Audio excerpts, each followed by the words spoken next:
মিনাশ-শাইতানির লাঈনির রাজিম। লা হাওলা ওয়ালা কুওয়াতা ইল্লা বিল্লাহিল আলিয়্যিল আযীম। বিসমিল্লাহির রহমানির রহিম ওয়া বিহি নাস্তাঈন ইন্নাহু খায়রু নাসিরিন ওয়া মুঈন। সুপ্রিয় দর্শক মণ্ডলী, আসসালামু আলাইকুম। আমরা আমাদের যে ধারাবাহিক আলোচনা ছিল আকায়েদের উপরে আলোচনা করছিলাম, অর্থাৎ উসুলে দ্বীনের যে 5টি ভিত্তি, সেই 5টি মূল ভিত্তি নিয়ে আমাদের আলোচনা চলছিল এবং সেই ধারাবাহিকতায় আজকে আমরা উসুলে দ্বীনের যে চতুর্থ ভিত্তি অর্থাৎ ইমামত, সেটা নিয়ে আমরা আপনাদের সামনে আলোচনা রাখবো। আশা করি আপনারা এটা থেকে উপকৃত হবেন। তো ইমামত বিষয়টি যখনই আসে তখনই একটা প্রশ্ন চলে আসে যে ইমামতের এই কনসেপ্ট বা এই ধারণাটা কবে থেকে শুরু হলো। তো এটার উত্তরে বলা যায় যে আমরা দেখতে পাই যে মহানবী হজরতে মুহাম্মদ সাল্লাল্লাহু আলাইহি ওয়াসাল্লাম যখন ইন্তেকাল করলেন, ওফাত হলো, তিনি আমাদের মাঝ থেকে যখন বিদায় নিলেন, এরপরে মুসলিম বিশ্বে দুটি ধারা দেখা যায়। একটি ধারা যারা বিশ্বাস করে যে মহানবী হজরত মুহাম্মদ সাল্লাল্লাহু আলাইহি ওয়াসাল্লাম তিনি আমাদের মাঝ থেকে চলে গেছেন এবং কাউকেই তার পরবর্তী নেতা তিনি নির্ধারণ করে যাননি, অর্থাৎ মুসলিম উম্মাহের কে নেতৃত্ব দিবে এই বিষয়টি রাসূলুল্লাহ উম্মতের হাতেই ছেড়ে দিয়ে গেছেন, তিনি কাউকে নির্বাচন করে যাননি। যারা এটাতে বিশ্বাস করে তাদেরকে বলা হয় আহলে সুন্নাত, যাদের সংখ্যাই আজকে খুব বেশি আমরা দেখতে পাই। আর অপর যে মতটি আমরা দেখতে পাই সেটা হচ্ছে যে না, মহানবী হজরত মুহাম্মদ সাল্লাল্লাহু আলাইহি ওয়াসাল্লাম তার ইন্তেকালের আগেই, এমনকি নবুয়তের সূচনা লগ্ন থেকেই তিনি নবুয়তের পাশাপাশি ইমামতের বিষয়টিও মানুষকে বলে গেছেন এবং এর পক্ষে অনেক দলিল আমাদের সামনে রয়েছে। কোরআনের দলিল, হাদিসের দলিল, ঐতিহাসিক দলিল, সমস্ত দলিল আমাদের সামনে রয়েছে। তো যারা এটাতে বিশ্বাস করে যে মহানবী হজরত মুহাম্মদ সাল্লাল্লাহু আলাইহি ওয়াসাল্লাম তিনি ইন্তেকালের পূর্বেই উম্মতের হিদায়াতের জন্য নেতা নির্ধারণ করে গেছেন, এদেরকে শিয়া বলা হয়। এবং শিয়া মাযহাবের এটাই দৃঢ় বিশ্বাস যে আমাদেরকে যদি খাঁটি মুমিন এবং মুসলমান হতে হয় তাহলে তাওহীদ, আদালত, নবুয়াত, ইমামত এবং কিয়ামতে বিশ্বাস রাখতে হবে। তো এই ইমামত হচ্ছে এমনই একটা জিনিস যে সম্পর্কে রাসূলুল্লাহ স্পষ্টভাবে ঘোষণা দিয়ে গেছেন। তো আমি সংক্ষেপে কিছু কোরআনিক দলিল এবং হাদিসের দলিল উপস্থাপন করব এ বিষয়ে।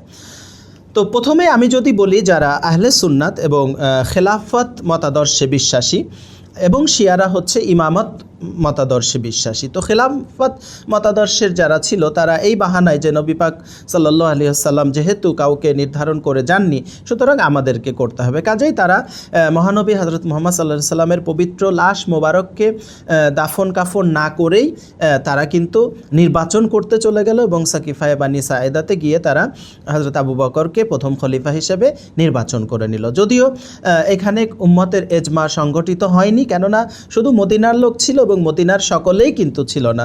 মাওলা আলীর সাথে যারা রাসূলুল্লাহর দাফন কাফন গোসলের কাজের জন্য রয়ে গেলেন, তারা কিন্তু এই বিষয়ে সেখানে উপস্থিত ছিলেন না, সুতরাং তারা এইটার বিরোধী ছিলেন। তো এরপরে পরবর্তীতেও দেখা যায় যে এই খেলাফত মতদর্শের এমন একটা সমস্যা যে প্রথম খলিফা এভাবে নির্বাচিত হলো, দ্বিতীয় খলিফার ক্ষেত্রে দেখা গেল প্রথম খলিফা ওয়াসিয়াত করে গেলেন যে আমার পরে হজরত উমর খলিফা হবে, সেটা হলো। তৃতীয় খলিফার ব্যাপারে হজরত উমর একটা শুরা, একটা কমিটি গঠন করলেন, তার মাধ্যমে হলো। অর্থাৎ এইখানে কোনো সুশৃঙ্খল কোনো সিস্টেম কিন্তু দেখা যাচ্ছে না, কেননা এটা মানুষের দ্বারা তৈরি, যখন তখন এটার অভিমত চেঞ্জ হতে পারে। কিন্তু আমরা যে ইমামতে বিশ্বাস করি এটা হচ্ছে নবুয়তের ধারাবাহিকতা, অর্থাৎ নবুয়ত শেষ হয়ে গেছে, খাতমে নবুয়ত হয়ে গেছে। আমাদের মহানবী হজরত মুহাম্মদ সাল্লাল্লাহু আলাইহি ওয়াসাল্লাম শেষ নবী, খাতামুন নবিয়্যিন, সাইয়্যিদুল মুরসালিন, রাহমাতাল লিল আলামিন। তিনি রাহমাতাল লিল আলামিন এবং সর্বশেষ নবী, ওনার মাধ্যমে নবুয়তি ধারা পরিসমাপ্তি হয়েছে।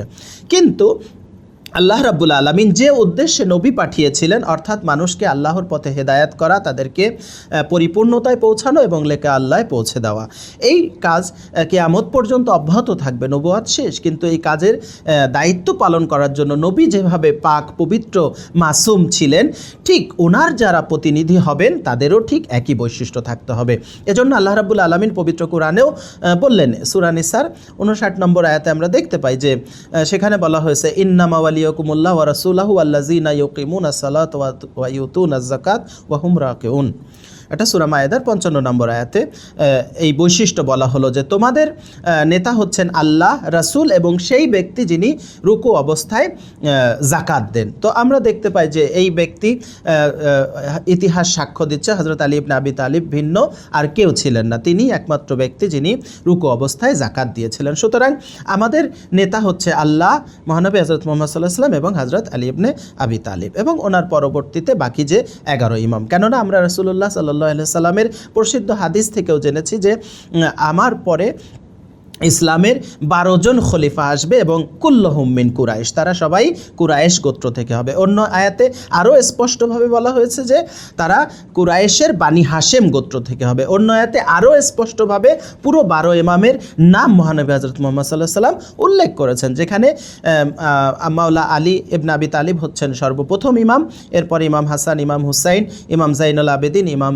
বাকির, ইমাম জাফর সাদেক, ইমাম মুসা কাজিম, ইমাম আলী ইবনে মুসার রেজা, ইমাম জাওয়াদ, ইমাম হাদি, ইমাম হাসান আসকারি এবং ইমাম মাহদি আজ্জালাল্লাহু তাআলা ফারাজাহু শরীফ। আমরা যার যুগে বসবাস করছি এবং এরই সপক্ষে আমরা অন্য আয়াত এবং রেওয়ায়াতে দেখতে পাই, যেখানে রাসূলুল্লাহ স্পষ্ট ভাষায় বলে গেছেন যে মান মাতা ওয়ালাম ইয়ারিফ ইমামে জামানিহি মাতা মিতাতান জাহিলিয়াতান, যে তার যুগের ইমামকে না চিনে মৃত্যুবরণ করবে সে জাহেলিয়াতের মৃত্যুবরণ করলো। অর্থাৎ সে ইমানহীন অবস্থায়, জাহেলিয়াতে কি ছিল? ইমান ছিল না, তৌহিদ ছিল না, সে মুশরিক ছিল তারা সবাই। তো সুতরাং ইমামকে না চিনে মৃত্যুবরণ করা হচ্ছে জাহিলিয়াতের মৃত্যু, কুফরের মৃত্যু। তো এই ইমামকে অবশ্যই আমাদের চিনতে হবে, যিনি যে 12 ইমামের নাম আমি বললাম এবং তার শেষ ইমাম হচ্ছেন ইমাম মাহদি আলাইহিস সালাম। তো সুতরাং এই হচ্ছে ইমামতি ধারার স্পষ্ট একটি ধারণা, যার মধ্যে কোনো ধরনের, অর্থাৎ এই ইমামকে অবশ্যই আল্লাহ কর্তৃক মনোনীত হবে। যেভাবে রাসূল আল্লাহর পক্ষ থেকে নির্বাচিত হন, ইমামও আল্লাহর পক্ষ থেকে নির্বাচিত হন এবং রাসূলের যে বৈশিষ্ট্যগুলো ইমামের মধ্যেও তা থাকতে হবে। অর্থাৎ রাসূল যেমন নিষ্পাপ হবে, ইমামকেও নিষ্পাপ হতে হবে। রাসূল যেমন জ্ঞানী হবেন, ইমামকেও জ্ঞানী হতে হবে। রাসূল যেমন সাহসী হবেন, ইমামকেও তেমন সাহসী হতে হবে। অনুরূপভাবে তার নৈতিক চরিত্রের অধিকারীও হতে হবে, তার মধ্যে কোনো ধরনের অসৎ চরিত্র পরিলক্ষিত হবে না। যেভাবে আমাদের মহানবী হযরত মুহাম্মদ সাল্লাল্লাহু আলাইহি সাল্লাম অত্যন্ত নৈতিক চরিত্রের অধিকারী ছিলেন, যে কারণে বলা হয়েছে ইন্নাকা লাআলা খুলুকিন আযীম, আপনি অতি মহৎ চরিত্রের অধিকারী। লাকাদ কানা লাকুম ফি রাসূলিল্লাহি উসওয়াতুন হাসানা, রাসূলের মধ্যে তোমাদের জন্য রয়েছে উত্তম আদর্শ। ঠিক রাসূলের যিনি প্রতিনিধি হবেন এবং রাসূলের কষ্ট করে প্রতিষ্ঠিত করা ইসলামকে যিনি নেতৃত্ব দেবেন, তিনিও পাক পবিত্র হবেন। যেভাবে ইন্নামা ওয়ালিয়াকুমুল্লাহ ওয়া রাসূলুহু এটা বললাম, অনুরূপভাবে অন্য আয়াতেও আল্লাহ রাব্বুল আলামিন আতিউল্লাহ ওয়া আতিউর রাসূল ওয়া উলিল আমরি মিনকুম বলেছেন, তোমরা আল্লাহর আনুগত্য করো, রাসূলের আনুগত্য করো আর উলিল আমর। অর্থাৎ উলিল আমর বলতে এখানে নিষ্পাপ ইমামকে বোঝানো হচ্ছে। কেননা আল্লাহ যেমন পাক পবিত্র নিষ্কলুষ, রাসূলও সেভাবে পাক পবিত্র নিষ্কলুষ এবং ইমামও সেভাবে পাক পবিত্র নিষ্কলুষ, যাদের কোনো ভুল হয় না, অন্যায় হয় না এবং তারা অত্যন্ত জ্ঞানী থাকে। তো এই যে নিঃশর্ত ইতাআত বা আনুগত্য, যেভাবে আল্লাহর আনুগত্য সেইভাবে রাসূলের ওইভাবেই ইমামের আনুগত্য। সুতরাং যে কেউ এই ইমামতের মসনদে বসতে পারে না। এর নমুনাস্বরূপ আমরা দেখতে পাই যে সূরা বাকারার 124 নম্বর আয়াতে, যেখানে স্পষ্টভাবে ঘোষণা দেওয়া হচ্ছে ওয়া ইযিবতালা ইব্রাহিম রাব্বুহু বিকালিমাতিন ফাআতাম্মাহুন ক্বালু ইন্নী জাইলুকা লিন-নাসি ইমামা ক্বালা মিন যুররিয়াতি ক্বালা লা ইয়ানালু আহদি আয-যালিমিন। তো এই আয়াতেও কিন্তু স্পষ্টভাবে হযরতে ইব্রাহিম আলাইহিস সালাম একজন উলুল আজম পয়গম্বর ছিলেন, আল্লাহর খালিল ছিলেন।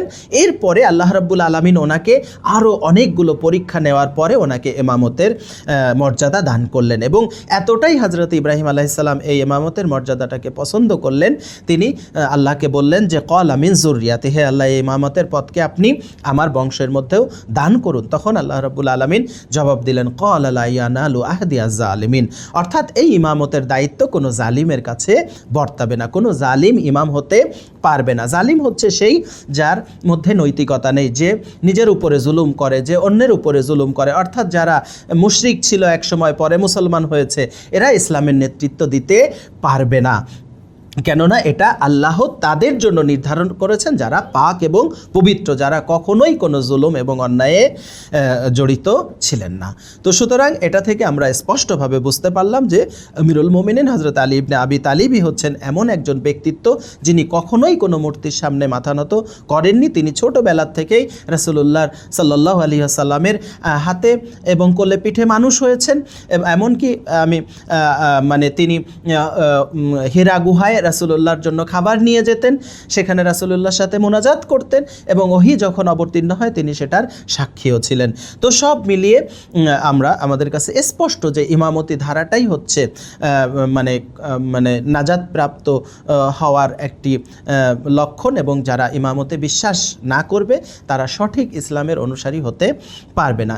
এভাবে আমরা দেখতে পাই যে মহানবী হযরত মুহাম্মদ সাল্লাল্লাহু আলাইহি ওয়াসাল্লাম কয়েকটি জায়গায়, এটা বলেই আমি আলোচনাটাকে এখানে আমি শেষ করতে চাই ইনশাআল্লাহ, যে মহানবী হযরত মুহাম্মদ সাল্লাল্লাহু আলাইহি ওয়াসাল্লাম তার জীবদ্দশাতেই তিনি বারংবার হযরত আলী ইবনে আবি তালিবকে ওনার পরবর্তী খলিফা এবং ইমাম হিসেবে আমাদের জন্য প্রচার করে গিয়েছেন। তার মধ্যে সর্বপ্রথম যেটা আমরা বলতে পারি সেটা হচ্ছে দাওয়াতে জুল আশিরা। পবিত্র কোরআনে যখন মহানবীকে নির্দেশ দেওয়া হলো যে ওয়ানজির আশিরাতিকাল আকরাবিন, যে হে রাসূল আপনি নিকট আত্মীয়দেরকে ইসলামের দাওয়াত পৌঁছে দিন, তখন কিন্তু রাসূলুল্লাহ ওনার গোত্রের 40 জনকে দাওয়াত করলেন এবং সেখানে তিনি বললেন যে আমি তোমাদের জন্য ইসলাম নিয়ে এসেছি, তৌহিদের বার্তা নিয়ে এসেছি, মুক্তির বার্তা নিয়ে এসেছি। যারা এই পথে আমাকে সহযোগিতা করবে সে আমার খলিফা হবে, আমার ভাই হবে, আমার ওয়াজির হবে এবং সে আমার পরবর্তী খলিফা হবে। কিন্তু কেউই মহানবীকে এই কাজে সহযোগিতা করলেন না। শেষ পর্যন্ত বারংবার হযরত আলী ইবনে আবি তালিব বললেন যে ইয়া রাসূলুল্লাহ আমি আপনাকে সহযোগিতা করব, এবং শেষ পর্যন্ত রাসূলুল্লাহ হযরত আলীর দিকে ইশারা করলে বললেন যে ইন্না হাযা আখি ওয়া ওয়াসি ওয়া খলিফাতি ফিকুম ফাসমাউ লাহু ওয়া আতিউ। এই আলী হচ্ছে আমার ভাই, আমার ওয়াসি, আমার ওয়াজির, তোমরা তার কথা শুনবে এবং তার আনুগত্য করবে। আমার পরবর্তী খলিফা এই আলী হবে, অর্থাৎ আমি যখন দুনিয়া থেকে বিদায় নেব তখন মুসলিম উম্মার কাণ্ডারি, মুসলিম উম্মার নেতৃত্ব হবে আলীর উপরে। এখানে এই কথাটা অনুরূপভাবে আমরা দেখতে পাই যে রাসূলুল্লাহ মাওলা আলী সম্পর্কে অনেক প্রশংসামূলক হাদিস বলেছেন। তার মধ্যে অন্যতম হচ্ছে এটাই যে আনা মাদিনাতুল ইলম ওয়া আলিউন বাবুহা, আমি জ্ঞানের শহর, আলী তার দরজা। এরপরেও দেখা যায় যে যখন সবার দরজা বন্ধ করে দেওয়া হলো, মসজিদমুখী দরজা যাদের ছিল মসজিদে নববীতে, শুধুমাত্র রাসূলুল্লাহ সাল্লাল্লাহু আলাইহি সাল্লামের দরজাটা খোলা থাকলো এবং হযরত আলী ইবনে আবি তালিবের দরজাটা খোলা থাকলো। তখন যাদের দরজা বন্ধ করা হলো, যেমন আবু বকর, ওমর সহ অন্য যারা সাহাবা ছিলেন, তারা সবাই বলল ইয়া রাসূলুল্লাহ কেন আলীর দরজা খোলা, আপনাদের দরজা, আমাদের দরজা বন্ধ? তখন রাসূলুল্লাহ সাল্লাল্লাহু আলাইহি সাল্লাম উত্তরে বললেন যে দরজা খোলার নির্দেশও আমার ছিল না, বন্ধর নির্দেশও আমার ছিল না, দুটোই আল্লাহর পক্ষ থেকে। সুতরাং আল্লাহ যাদেরকে পাক, পবিত্র এবং উপযুক্ত মনে করেছেন তাদের দরজা মসজিদ মুখে খোলা আছে, আর যারা উপযুক্ত নয় তাদেরটা বন্ধ আছে। অনুরূপভাবে সূরা বারাআতের ঘোষণার জন্য আল্লাহ রাব্বুল আলামিন মহানবীকে বললেন যে আপনি অথবা আপনার মতো কাউকে দিয়ে আপনি এটার প্রচার করুন। যে কারণেই দেখা যায় যে রাসূলুল্লাহ প্রথমে আবু বকরকে দিয়ে প্রচারের জন্য পাঠালেও যখন এই নির্দেশ আসে তিনি হযরত আলী ইবনে আবি তালিবকে পাঠান এবং আবু বকরকে ডেকে নেন। তো সুতরাং সব জায়গায় মহানবী হযরত আলীকে প্রাধান্য দিয়েছেন এবং বারংবার তিনি নিজেকে আলীর ভাই হিসেবে প্রমাণ করেছেন। মক্কায় হিজরতের পরে সবাইকে সবার সাথে ভ্রাতৃত্ব বন্ধনে আবদ্ধ করেছেন, আর হযরত আলীর সাথে নিজের ভ্রাতৃত্ব বন্ধন করেছেন। অর্থাৎ তিনি যেভাবে পাক, পবিত্র, মাসুম, আল্লাহর প্রিয় হাবিব, আলীও ঠিক এরকমই একজন পাক, পবিত্র, আল্লাহর প্রিয় বান্দা। এইভাবে আমরা দেখতে পাই যে তাবুক যুদ্ধেও রাসূলুল্লাহ সাল্লাল্লাহু আলাইহি সাল্লাম হযরত আলীকে মদিনায় রেখে গেলেন। অর্থাৎ আমরা এটা দেখতে পাই যে রাসূলুল্লাহ মক্কা থেকে মদিনা থেকে যাচ্ছেন একটা যুদ্ধের জন্য, এরপরেও মদিনাটাকে তিনি অভিভাবক শূন্য রেখে যেতে চাচ্ছেন না, নেতা শূন্য রেখে যেতে যাচ্ছেন না, যে কারণে হযরত আলীকে তিনি রেখে গেলেন। এবং যখন হযরত আলী জিজ্ঞাসা করলেন, ইয়া রাসূলুল্লাহ, আমাকে কেন রেখে যাচ্ছেন, তখন রাসূলুল্লাহ বললেন যে তুমি কি এতে সন্তুষ্ট নাও? আনতা বিমানজিলাতে হারুন মিন মূসা ইল্লা আন্নাহু লা নাবিয়্যা বাদি, তোমার আর আমার সম্পর্ক হচ্ছে মুসা আর হারুনের সম্পর্ক, শুধুমাত্র আমার পরে আর কোনো নবী আসবে না।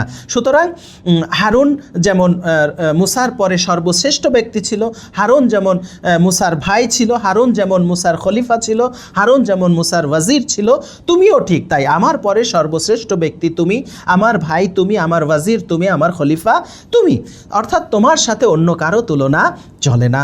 তো এখানেও রাসূলুল্লাহ স্পষ্ট প্রমাণ করে দিলেন, তাহলে দাওয়াতে জুল আশিরাতেও প্রমাণ করে দিলেন যে আমার পরবর্তীতে খলিফা হবে এই আলী। এখানেও হাদিসে মানজিলাতে তাবুকের যুদ্ধের সময় তিনি প্রমাণ করলেন যে আমার অনুপস্থিতিতে, আমি যখন থাকবো না, তখন তোমাদের নেতা এবং খলিফা হবে এই আলী। এবং সর্বশেষ আমরা দেখতে পাই গাদিরে খুমের ময়দানে 18ই জিলহজ মহানবী হযরত মুহাম্মদ সাল্লাল্লাহু আলাইহি ওয়াসাল্লাম বিদায় হজ থেকে যখন ফিরছেন, আল্লাহ রাব্বুল আলামিন সূরা মায়েদা 67 নম্বর আয়াত অবতীর্ণ করলেন গাদিরে খুম নামক স্থানে। সেখানে মহানবীকে উদ্দেশ্য করে আল্লাহ বললেন, ইয়া আইয়ুহার রাসূল বাল্লিগ মা উনজিলা ইলাইকা মির রাব্বিক ওয়া ইল্লাম আলফামা বাল্লাগতা রিসালাতা ওয়াল্লাহু ইয়াসিমুকা মিনান নাস। এই আয়াত যখন অবতীর্ণ হলো, মহানবী হযরত মুহাম্মদ সাল্লাল্লাহু আলাইহি ওয়াসাল্লাম সবাইকে বললেন, যারা সামনে চলে গেছে তারা এখানে আসো, যারা পিছনে আছে তারাও এখানে একত্রিত হও। গাদিরে খুম অর্থাৎ এই খুম নামক জলাশয়ের পাশে মহানবী সমস্ত সাহাবাদেরকে একত্রিত করে সেখানে একটি মেম্বার তৈরি করলেন, সেখানে নিজে উঠলেন এবং হযরত আলীকে তিনি উঠিয়ে নিয়ে তার হাত উঁচু করে ধরে সেখানে তিনি স্পষ্ট ঘোষণা দিলেন। কয়েকটা কথা সেখানে বললেন যে, হে জনগণ, আমি তোমাদের মাঝে দুটো ভারী জিনিস রেখে যাচ্ছি, একটা হচ্ছে আল্লাহর কোরআন আর একটা হচ্ছে আমার আহলে বাইত। তোমরা যদি এই দুটোকে একত্রে আঁকড়ে ধরো তাহলে হাউজে কাউসারে তোমরা আমার কাছে আসতে পারবা। কেননা কোরআন এবং আহলে বাইত কখনোই মানে পরস্পর থেকে বিচ্ছিন্ন হবে না যতক্ষণ না তারা হাউজে কাউসারে আমার সাথে মিলিত হয়। সুতরাং হেদায়েতের মানদণ্ড হচ্ছে কোরআন এবং আহলে বাইত। আমাদেরকে সর্ব অবস্থায় মহানবীর পরে পবিত্র কোরআন এবং আহলে বাইতের মাধ্যমে হেদায়েতের পথ খুঁজতে হবে। তো এগুলো বলার পরে মহানবী বললেন যে আল্লাহ হচ্ছে আমার মাওলা অর্থাৎ নেতা, ওয়া আনা মাওলাকুম, আমি হচ্ছে তোমাদের নেতা, ফামান কুনতু মাওলা ফাহাদা আলিউন মাওলা, সুতরাং আমি যার নেতা এই আলী হচ্ছে তার নেতা। সুতরাং এখানে স্পষ্ট, অর্থাৎ এই গাদিরে খুমের ময়দানে রাসূলের অন্য সমস্ত বিষয়, তৌহিদ প্রচার হয়ে গেছে, আহকাম প্রচার হয়ে গেছে, হজ জাকাত নামাজ খুমস সবের কিছুর প্রচার হয়ে গেছে। যেটা বাকি থাকে শেষ জীবনে সেটা হচ্ছে ওনার প্রতিনিধি নির্বাচন করা। তো প্রতিনিধির বিষয়টা তিনি আগেও বারংবার বলেছেন এবং শেষবারেও তিনি গাদিরে খুমের ময়দানে স্পষ্টভাবে ঘোষণা দিলেন যে আমি যার মাওলা এই আলীও তার মাওলা, অর্থাৎ আমি যার নেতা এবং অভিভাবক এই আলীও তাদের নেতা এবং অভিভাবক। সুতরাং এখানেও স্পষ্টভাবে হযরত আলীকে মহানবী হযরত মুহাম্মদ সাল্লাল্লাহু আলাইহি ওয়াসাল্লাম নেতা হিসেবে নির্ধারণ করে গেলেন। এবং দেখা যায় 3 দিন সেখানে কাফেলা অবস্থান করলো এবং সবাই হযরত আলীর হাতে বায়াত গ্রহণ করলেন। এমনকি যারা প্রথম শ্রেণীর সাহাবা ছিল তারা সেখানে হযরত আলীকে অভিনন্দন জানালেন, বললেন বাখিন বাখিন লাকা ইয়া আলী ইবনে আবি তালিব আসবাহতা মাওলাই ওয়া মাওলাই কুল্লি মুমিনিন ওয়াল মুমিনাত। হে আলী, আপনার সুসংবাদ, আপনাকে অভিনন্দন যে আজকে থেকে আপনি আমাদের এবং সমস্ত মুমিন মুমিনাতের মাওলা হয়ে গেলেন, নেতা হয়ে গেলেন, ইমাম হয়ে গেলেন, খলিফা হয়ে গেলেন। তো এই বিষয়টি মীমাংসিত একটি বিষয়, কিন্তু শেষ পর্যন্ত পরিতাপের বিষয় যে মহানবীর ইন্তেকালের পরে এই দুটো ধারা তৈরি হলো। রাসূলের স্পষ্ট ভাষণকে উপেক্ষা করে, রাসূলের স্পষ্ট নির্দেশকে উপেক্ষা করে একদল সকিফায় গিয়ে নিজেদের মতন করে খলিফা তৈরি করলো এবং পরবর্তীতে যে বিশৃঙ্খলা তৈরি হলো। তো সুতরাং আমাদের সামনে হাদিস, কোরআন, ইতিহাস হাজির রয়েছে। আমরা নিজেদেরকে নিরপেক্ষভাবে যদি এইগুলোকে বিশ্লেষণ করে সঠিক পথের সন্ধান নিতে চাই তাহলে আমরা অবশ্যই পেয়ে যাব, সেই পথ আমাদের জন্য খোলা রয়েছে। আল্লাহ এজন্যই বলেছেন আফালা ইয়াতাদাব্বারুনাল কোরআন, কেন তোমরা কোরআনের উপরে চিন্তা করো না, তাই না? আফালা ইয়াতাফাক্কারুন, কেন তোমরা চিন্তা করো না, তাদাব্বুর করো না, গবেষণা করো না, বিবেককে কাজে লাগাও না। বারংবার কিন্তু আল্লাহ বিবেকের প্রতি আমাদেরকে দাওয়াত দিচ্ছেন পারে, যে কারণেই রাসূলুল্লাহ বারংবার বললেন যে আলী মা আল হক ওয়া হাক্কু মা আল আলী ইয়াদুরু হাইসুদার, আলী সত্যর সাথে, সত্য আলীর সাথে, এবং আলী যেদিকে যায় সত্য সেদিকে যায়। তো অনুরূপভাবে গাদির রেখমের ময়দানে মহানবী হজরত মুহাম্মদ সাল্লাল্লাহু আলাইহি সাল্লাম হজরত আলীর ভেলায়াত এবং ইমামতের ঘোষণা দেওয়ার পর এভাবে দোয়া করলেন, আল্লাহুম্মা ওয়ালিমান ওয়ালা ওয়া আদেমান আদা ওয়ানসুর মান নাসারা ওয়াখজুল মান খাজালা। তো হে আল্লাহ, যে তার বন্ধু হবে তুমি তার বন্ধু হও, যে তার শত্রু হবে তুমি তার শত্রু হও, যে তার সাহায্যকারী হবে তুমি তার সাহায্যকারী হও, যে তাকে অপমান করবে তুমি তাকে অপমান করো। এইভাবে রাসূলুল্লাহ সেখানে স্পষ্ট ঘোষণা দিলেন। এবং সেখানেও দেখা যায় যে এক ব্যক্তি,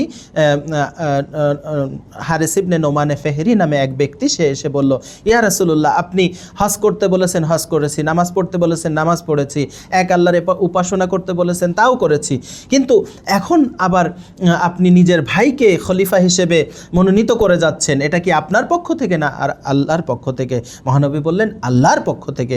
তখন সেই ব্যক্তি বলল, যদি এটা আল্লাহর পক্ষ থেকে হয় তাহলে আসমান থেকে একটা পাথর এসে আমাকে শেষ করে দিক। সাআলা সাইলুন বিআযাবিন ওয়াকি ওয়ালিল কাফিরিন লাইসা লাহু দাফে। এখানে এই হাদিসের সূরা মাআরিজের যে শানে নুজুল, সেক্ষেত্রে এটা বলা হয়েছে যে এক ব্যক্তি যখন বলল আযাবের কথা, তখন তার উপরে আযাব অবতীর্ণ হলো এবং সে তার এই আযাব থেকে মুক্তি পায়নি। অর্থাৎ যখনই সেইভাবে দোয়া করলো তার উপরে পাথর এসে তাকে ধ্বংস করে দিল।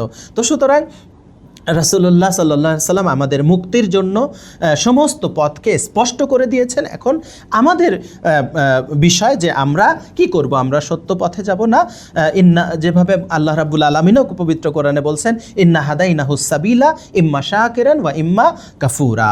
আল্লাহ এবং মহানবী হযরত মুহাম্মদ সাল্লাল্লাহু আলাইহি সাল্লাম আমাদের জন্য পথ স্পষ্ট করেছেন, কোনটা হেদায়েতের পথ আর কোনটা গোমরার পথ। এখন আমাদের কাজ হচ্ছে যে আমরা হেদায়েতের পথে গিয়ে আল্লাহর শুকরিয়া আদায় করব নাকি গোমরার পথে গিয়ে কুফরি করব।